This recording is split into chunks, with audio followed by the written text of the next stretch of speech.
অসম জাতীয়তাবাদী যুৱ ছাত্ৰ পৰিষদ তিনিচুকীয়া জিলা সমিতিৰ উদ্যোগত অসম ফুটবল সন্থাৰ তত্ত্বাৱধানৰ প্ৰথম বাৰ্ষিক 15 বছৰ অনুৰ্ধৰ আমন্ত্ৰণমূলক দিবানৈক প্ৰাইজ মানি ফুটবল প্ৰতিযোগিতাৰ ছেমি ফাইনেল প্ৰৱেশ নগাঁও FC ফুটবল দল।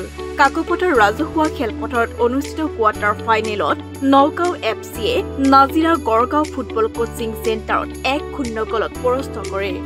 ৰোমাঞ্চকৰ খেলখনত শ্ৰেষ্ঠ খেলুৱৈৰ সন্মান লাভ কৰে চামুকাঠিৰ নাম 15 বছৰ অনুৰ্ধৰ খেলুৱৈগৰাকীয়ে কাকপথাৰ বিশিষ্ট সমাজসেৱক কেশৱ দত্তই নগদ ধন আৰু এটা ট্ৰফিৰে সন্মান জনায়।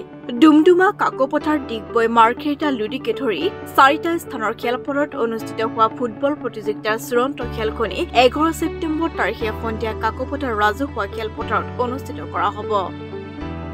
আমন্ত্ৰিত অতিথিৰূপে উপস্থিত থাকিব জিলা আয়ুক্ত স্বপ্নীল পাৰৰ লগতে বহু কেইগৰাকী গণ্যমান্য ব্যক্তি।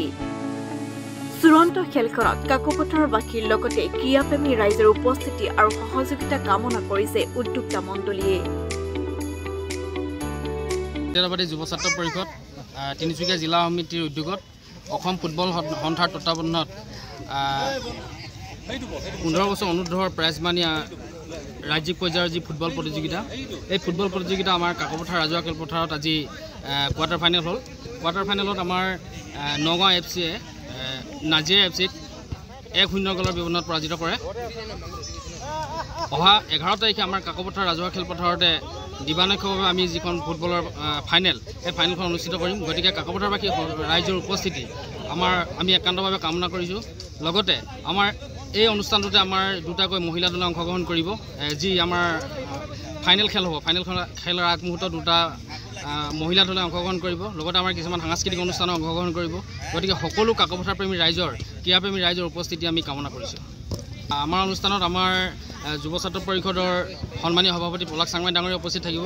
আমাৰ জিলা আয়ুক্ত ডাঙৰীয়াৰ লগতো কথা হৈছে, তেখেতৰ উপস্থিতি থাকিব বুলি আমি আশা কৰিছোঁ।